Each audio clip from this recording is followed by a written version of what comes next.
बहुत समय पहले की बात है।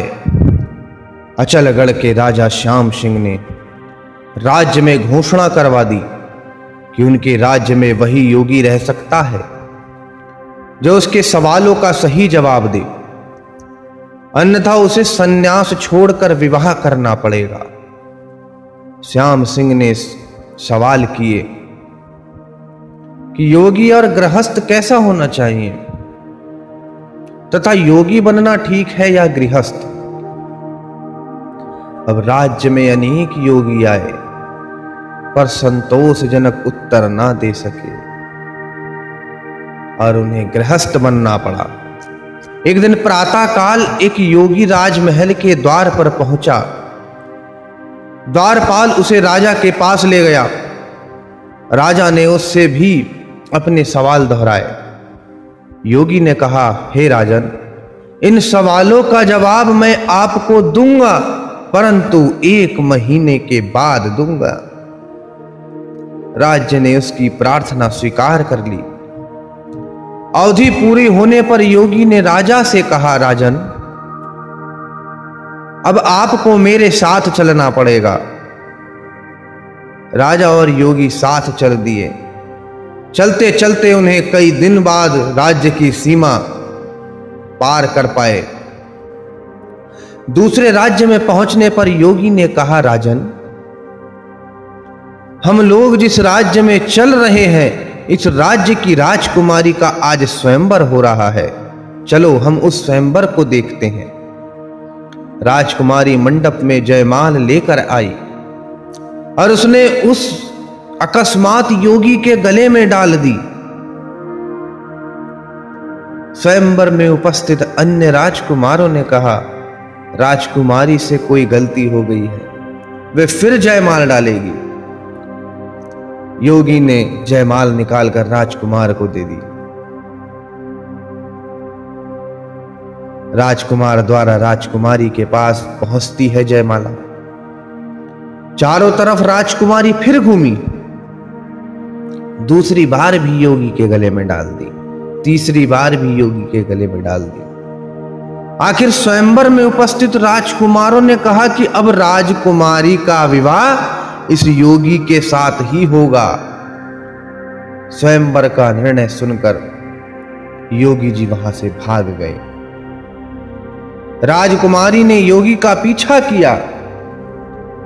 आगे आगे योगी, उसके पीछे पीछे राजकुमारी और अंत में राजा श्याम सिंह भाग रहे थे। और भागते भागते राजा और योगी दोनों एक घने जंगल में पहुंचे। कुछ दूर राजकुमारी भी पीछा करती करती थक गई। घना अंधेरा होने लगा। राजकुमारी भी वापस चली गई। शीत ऋतु थी। धीरे धीरे पानी भी बरस रहा था। रात भी अंधेरी थी। आगे चलने का उचित समय ना रहने के कारण राजा और योगी एक सालमली वृक्ष के नीचे बैठ गए।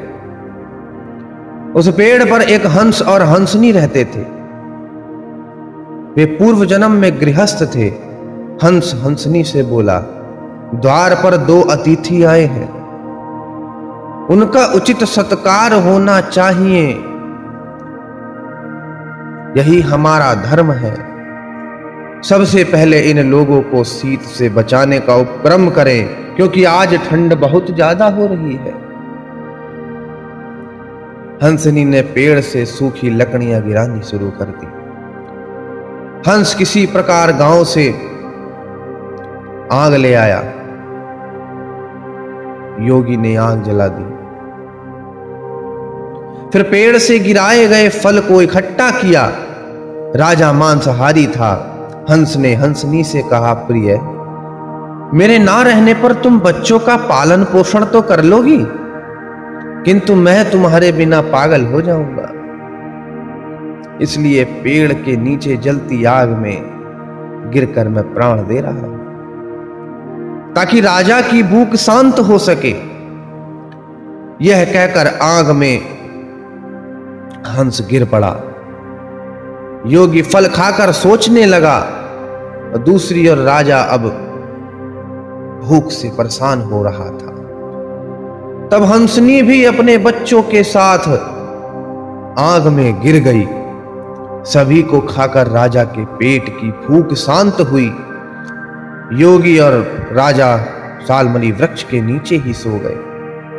प्रातः काल होने पर राजा श्याम सिंह ने कहा, अब मेरे सवालों का जवाब मिलना चाहिए।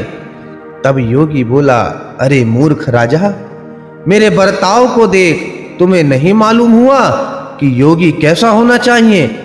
गृहस्थ हंसनी जैसा, जो अतिथि के लिए अपना सर्वस्व निछावर कर दे। हे राजा, गृहस्थ और योगी को त्यागी होना चाहिए। और रही योगी या गृहस्थ बनने की बात, तो अपनी अपनी सोच है। जो जैसा बनना चाहे वो वैसा बन सकता है, इसमें कोई रोक नहीं है।